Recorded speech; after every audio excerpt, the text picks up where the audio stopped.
दोस्तों इस वीडियो में हम नीमी पीडीएफ के ट्रांसमिशन एंड डिस्ट्रीब्यूशन टॉपिक के क्वेश्चनों को सॉल्व करेंगे। तो शुरू करते हैं। पहला क्वेश्चन है, वितरण प्रणाली में वितरकों के लिए सब स्टेशन को कौन सी विद्युत लाइन जोड़ती है? Option A feeder, option B वितरक, option C service line, option D serviceman. तो दोस्तों यहाँ पर बताया गया है वितरकों और सब स्टेशन के लिए, तो ये लाइन होती है feeder line. Right answer option A. Next question, IE यानी इंडियन इलेक्ट्रिकल के नियमों के अनुसार मध्यम वोल्टेज घरेलू इंस्टॉलेशन में किन्हीं दो चालकों के बीच इंसुलेशन प्रतिरोध क्या है? ऑप्शन ए अनंत, ऑप्शन बी 1 मेगा ओम से अधिक, ऑप्शन सी 2 से अधिक mega ohm, option D 3 mega ohm से अधिक। दोस्तों यहाँ पर इसका राइट आंसर होगा, ये होगा 1 मेगा ओम से अधिक। नेक्स्ट क्वेश्चन, विविधता कारक यानी डाइवर्सिटी फैक्टर क्या है? तो डाइवर्सिटी फैक्टर होता है, ये होता है जो मिनिमम एक्चुअल लोड और अपॉन इंस्टॉलेशन लोड, जो मिनिमम वास्तविक भार है और उसका अनुपात होगा किसके? इंस्टॉलेशन लोड के। इसका राइट आंसर होगा ऑप्शन ए। नेक्स्ट क्वेश्चन, घरेलू उपभोक्ता के लिए अपनाई गई एसी वितरण लाइन में वोल्टेज अनुपात क्या है? तो दोस्तों जहां हम घरेलू उपभोक्ता यानी हम जिसका प्रयोग डोमेस्टिक एप्लीकेशन में करते हैं, तो ये होगा 415 240 वोल्ट, यानी हम 415 वोल्ट सप्लाई का भी प्रयोग करते हैं और 240 वोल्ट सप्लाई का भी प्रयोग करते हैं। तो इसका राइट आंसर होगा ऑप्शन ए। नेक्स्ट क्वेश्चन है, ओवरहेड लाइनों में उपयोग किए जाने वाले इंसुलेटर का नाम क्या है? तो दोस्तों जो चित्र में इंसुलेटर दिखाया गया है इसका नाम क्या है? ऑप्शन ए है पिन इंसुलेटर, ऑप्शन बी है पोस्ट इंसुलेटर, ऑप्शन सी है स्ट्रेन इंसुलेटर, ऑप्शन डी है सेकल इंसुलेटर। तो दोस्तों ये है shekel insulator. Right answer option D, जो हम किसी भी खंबे पर या कोई भी लाइन उसके अंत में लगाते हैं। नेक्स्ट क्वेश्चन, लाइन इंसुलेटर का नाम क्या है? दोस्तों जो चित्र में इंसुलेटर दिख रहा है इसका नाम क्या है? ऑप्शन ए है पिन प्रकार इंसुलेटर, ऑप्शन बी है डिस्क प्रकार इंसुलेटर, ऑप्शन सी है सेकल प्रकार इंसुलेटर, ऑप्शन डी है निलंबन प्रकार इंसुलेटर यानी सस्पेंशन टाइप। दोस्तों ये है suspension type insulator. Right answer option D. Next question, Indian electrical नियमों के अनुसार घरेलू वायरिंग में उप सर्किट को जलाने के लिए अनुमेय भार कौन सा है? तो जो लाइटनिंग परिपथ होते हैं हमारे पास, उनको चलाने के लिए कितने वाट लोड होना चाहिए? तो ऑप्शन ए है 800, ऑप्शन बी है 1200 वाट, ऑप्शन सी है 2400 वाट, ऑप्शन डी है 3000 वाट। तो दोस्तों यहाँ पर बता रखा है कि उप सर्किट यानी जिसे हम लाइटें चला सकते हैं, तो उसके लिए क्या हो सकते हैं, ये टोटल लोड कितना हो सकता है? ये हो सकता है 800 वाट। राइट आंसर होगा यहाँ पर ऑप्शन ए। और कितने उप परिपथ हो सकते हैं 800 वाट में? यहाँ पर हम 10 उप परिपथ लगा सकते हैं। और यदि यहाँ पर हमारे पास आता पावर सर्किट, तो उसके लिए लोड होता 3000 वाट। नेक्स्ट क्वेश्चन, इंसुलेटर का नाम क्या है? दोस्तों जो चित्र में इंसुलेटर दिखाया गया है इसका नाम क्या है? ऑप्शन ए है स्टेन इंसुलेटर, ऑप्शन बी है सेकल इंसुलेटर, ऑप्शन सी है निलंबन इंसुलेटर, ऑप्शन डी है सिंगल शेड पिन इंसुलेटर। तो दोस्तों इसका राइट आंसर होगा, ये होगा ऑप्शन डी, ये है single shed pin insulator. Right answer option D. Next question, क्या कारण है जो एसी की तुलना में डीसी के ट्रांसमिशन पर कंडक्टर क्रॉस सेक्शनल क्षेत्र का पूरी तरह से उपयोग कर सकता है? ऑप्शन ए कोई उसमें हानि नहीं है, ऑप्शन बी कोई त्वचा प्रभाव नहीं है, ऑप्शन सी कोई शक्ति हानि नहीं है, ऑप्शन डी कोई कोरोना हानि नहीं है। तो दोस्तों जो यहाँ पर बताया गया है कि जो ट्रांसमिशन यदि डीसी की लाइन है, तो उसमें जो तार है वो पूरा किस तरह प्रयोग किया जाता है? तो वहाँ पर यदि डीसी हम सप्लाई तार में देंगे तो वहाँ पर कोई स्किन इफेक्ट नहीं होगा, यानी कोई त्वचा प्रभाव नहीं होगा। तो इसका राइट आंसर होगा option B. Next question, disc pin insulator भारी सतह को ग्लेजिंग द्वारा क्यों बनाया गया है और किनारों को अंदर की तरफ क्यों झुका रहा है? ऑप्शन ए उच्च वोल्टेज का सामना करने के लिए। ऑप्शन बी इस पर बैठने के लिए पक्षियों को आकर्षित करने के लिए नहीं। ऑप्शन सी उच्च यांत्रिक शक्ति प्रदान करने के लिए। ऑप्शन डी वर्षा ऋतु में निरंतर जल प्रवाह को निष्क्रिय करता है। तो दोस्तों यहाँ पर इसका राइट आंसर होगा, ये होगा ऑप्शन डी। जब पानी इंसुलेटर के ऊपर से गिरे तो वह निरंतर प्रवाह न कर सके। नेक्स्ट क्वेश्चन पर चलते हैं। ओवरहेड लाइन संयुक्त प्रकार का क्या है, यानी ये जोड़ कौन सा है, चित्र में दिखाया गया जोड़ कौन सा है? ऑप्शन ए मुड़ा हुआ जोड़। ऑप्शन बी सीधे आस्तीन का जोड़। ऑप्शन सी ACSR के लिए संयुक्त संपीड़न। ऑप्शन डी कनेक्टर के माध्यम से सीधे जोड़। तो इसका राइट आंसर होगा, ये होगा ACSR यानी एल्यूमिनियम कंडक्टर स्टील रेनफोर्स्ड के लिए संयुक्त संपीड़न। तो इसका राइट आंसर होगा ऑप्शन सी। यहाँ पर इनको किनारों पर से कंप्रेस किया जाता है यानी दबा दिया जाता है। नेक्स्ट क्वेश्चन, ओवरहेड लाइन के लिए इस्तेमाल होने वाले ACSR कंडक्टर में स्टील को क्यों प्रबलित किया जाता है? ऑप्शन ए लाइन सेक को कम करने के लिए। Option B line voltage drop को कम करने के लिए। ऑप्शन सी तन्यता बढ़ाने के लिए। ऑप्शन डी धारावहन क्षमता को बढ़ाने के लिए। तो दोस्तों जो ACSR कंडक्टर में स्टील का तार दिया जाता है वो दिया जाता है तन्यता को बढ़ाने के लिए, जो टेंसाइल स्ट्रेंथ होती है तार की उसको बढ़ाने के लिए। राइट आंसर होगा ऑप्शन सी। नेक्स्ट क्वेश्चन, किस प्रकार का AC प्रसारण सार्वभौमिक रूप से अपनाया जाता है? ऑप्शन ए 2 फेज तार 4 तार। ऑप्शन बी 2 फेज 3 तार। ऑप्शन सी सिंगल फेज 2 तार। ऑप्शन डी 3 फेज 3 तार। तो दोस्तों जो यूनिवर्सल रूप से अपनाया जाता है वो है 3 फेज 3 तार। Right answer option D. Next question, line समाप्ति पर कोने के खंभे के लिए किस प्रकार के लाइन इंसुलेटर का उपयोग किया जाता है?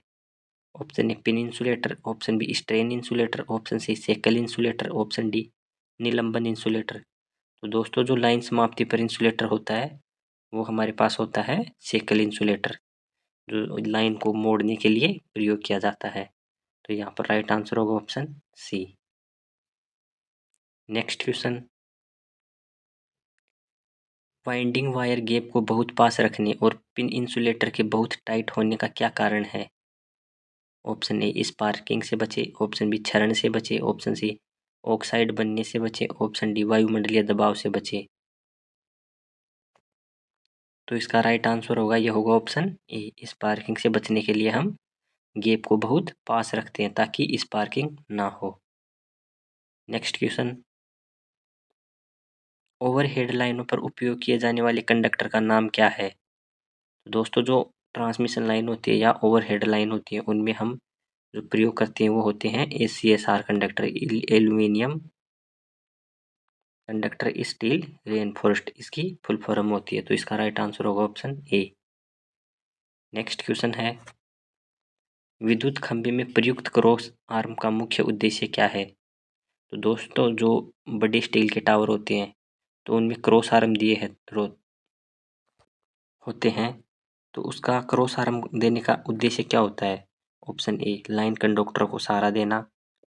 ऑप्शन बी ओवरहेड लाइन पर इंसुलेटर पकड़ना। ऑप्शन सी कंडक्टरों के बीच शॉर्ट सर्किट से बचा जाता है। ऑप्शन डी सहारे के बीच कंडक्टर शिथिलता को कम करता है।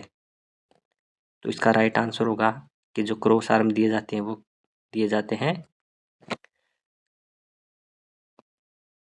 ओवरहेड लाइन पर इंसुलेटर को पकड़ने के लिए, और फिर इंसुलेटर पर हम तार को रख सकते हैं। तो इसका राइट आंसर होगा option B. Next question,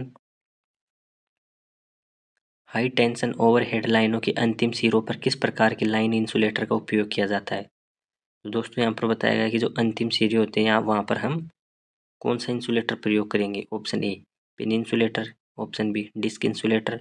option C stay insulator. Option D post insulator. तो दोस्तों हाई टेंशन और हेडलाइन पर हम करते हैं डिस्क इंसुलेटर का। तो यहाँ पर राइट आंसर होगा option B.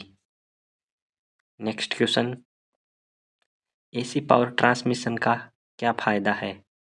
Option A corona नुकसान नगण्य, ऑप्शन बी ट्रांसमिशन लाइनों पर तनाव न्यूनतम है, ऑप्शन सी ट्रांसमिशन लाइनों में कम voltage drop, option D voltage को स्टेप अप किया जा सकता है और आसानी से स्टेप डाउन किया जा सकता है। तो दोस्तों इसका राइट आंसर होगा ऑप्शन डी। वोल्टेज को हम आसानी से स्टेप और अप स्टेप डाउन कर सकते हैं आसानी से एक ट्रांसफार्मर की मदद से। लेकिन यहाँ पर डीसी होगा तो हमारे पास महंगे उपकरणों की ज़रूरत होगी जो कॉस्टली होते हैं। नेक्स्ट क्वेश्चन है, ACSR का मतलब क्या है? तो दोस्तों ACSR की फुल फॉर्म होती है, ये होती है aluminium conductor steel reinforced. Right answer होगा option D. Next question, overhead लाइनों में क्रॉस आर्म का उद्देश्य क्या है? ऑप्शन ए OH पोल को अधिक सहारा प्रदान करे, ऑप्शन बी है कंडक्टरों के बीच लघुपथन से रक्षा करे, ऑप्शन सी है खंभों के बीच की रेखाओं की शिथिलता को कम करे, ऑप्शन डी है इंसुलेटर पकड़े हुए कंडक्टरों को किधर से जकड़ना। तो दोस्तों यहाँ पर किधर ने ये होगा मजबूती से इंसुलेटर पकड़े हुए कंडक्टरों को मजबूती से जकड़ना।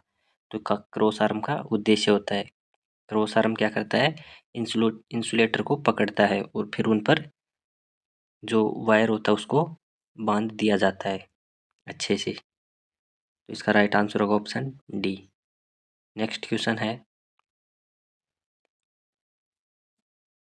भूमिगत केबल की तुलना में ओवरहेड लाइनों का क्या फायदा है? ऑप्शन ए सार्वजनिक सुरक्षा अधिक है, ऑप्शन बी दोष आसानी से पता लगाए जा सकते हैं, ऑप्शन सी संचार लाइनों के साथ कोई हस्तक्षेप नहीं, ऑप्शन डी तड़ित निरावेश से खतरों के लिए विश्वसनीय नहीं है। तो दोस्तों इसका राइट आंसर होगा, ये होगा ऑप्शन बी कि इनमें क्या होता है दोष को आसानी से पता लगाया जा सकता है क्योंकि ये खुली हुई होती हैं। लेकिन भूमिगत केबलों में दोष को पता लगाना बहुत मुश्किल काम होता है। तो यहाँ पर इसका राइट आंसर होगा option B. Next question, transmission line voltage को किस स्थान पर उपभोक्ता आपूर्ति वोल्टेज में ले जाया जा सकता है? ऑप्शन ए है मोबाइल स्टेशन, ऑप्शन बी है खनन सब स्टेशन, ऑप्शन सी है माध्यमिक सब स्टेशन, ऑप्शन डी है वितरण सब स्टेशन। तो दोस्तों इसका राइट आंसर होगा, ये होगा ऑप्शन डी वितरण सब स्टेशन। नेक्स्ट क्वेश्चन, यदि डिस्क इंसुलेटर क्षतिग्रस्त हो जाता है तो डिस्क इंसुलेटर की स्ट्रिंग व्यवस्था का क्या होगा? ऑप्शन ए पूरा तार बेकार हो जाता है, ऑप्शन बी कोई भी प्रभाव नहीं सामान्य रूप से संचालित होता है, ऑप्शन सी केवल क्षतिग्रस्त डिस्क कार्य नहीं करेगी, ऑप्शन डी समीपवर्ती इंसुलेटर और आसन्न इंसुलेटर कार्य नहीं करेगा। तो दोस्तों जो इंसुलेटर क्षतिग्रस्त हो जाता है केवल वो इंसुलेटर काम नहीं करता है, बाकी सब इंसुलेटर काम करते रहते हैं। तो यहाँ पर राइट आंसर होगा ऑप्शन सी, केवल क्षतिग्रस्त डिस्क कार्य नहीं करेगी। नेक्स्ट क्वेश्चन है, जोड़ों को बांधने वाले एल्यूमीनियम करोड वाले कंडक्टरों पर स्पार्किंग को कैसे रोका जा सकता है? ऑप्शन ए बांधने वाले घुमावों को पास पास रखना, ऑप्शन बी बांधने वाले घुमावों को कसकर रखना, ऑप्शन सी कंडक्टरों के नीचे गार्ड तारों को प्रदान करना, ऑप्शन डी एक से अधिक बंधन प्रदान करना। तो दोस्तों यहाँ पर बताया गया है कि कोई भी तार में हम स्पार्किंग को कैसे कम कर सकते हैं। तो वहाँ पर हम करेंगे जो बांधने वाले तार हैं उनको कसकर बांध देंगे, तो उससे क्या होगा वहाँ पर स्पार्किंग नहीं होगी। तो इसका राइट आंसर होगा ऑप्शन बी बांधने वाले घुमावों को कसकर रखना। नेक्स्ट क्वेश्चन है, OH कंडक्टरों पर त्वचा के प्रभाव का क्या होगा अगर कंडक्टर का व्यास छोटा है? ऑप्शन ए नगण्य हो जाता है, ऑप्शन बी अधिकतम तक बढ़ जाता है, ऑप्शन सी कोई असर नहीं वही रहता है, ऑप्शन डी मान का आधा घट जाता है। यहाँ पर मान दे रखा है 1 सेंटीमीटर से भी कम। दोस्तों यहाँ पर कंडक्टर का व्यास दे रखा है, तो जैसे जैसे कंडक्टर का व्यास बढ़ता है उसका त्वचा प्रभाव यानी जो स्किन इफेक्ट है वो बढ़ता जाता है। तो यहाँ पर बताया गया है कि जो कंडक्टर का व्यास छोटा है तो यहाँ पर क्या होगा, त्वचा प्रभाव नगण्य हो जाता है। तो इसका राइट आंसर होगा ऑप्शन ए, जो स्किन इफेक्ट है वो ना के बराबर हो जाएगा। दोस्तों आज के आज की क्लास यही ख़त्म होती है। यदि क्लास अच्छी लगी हो तो शेयर करना और सब्सक्राइब करना। Thank you.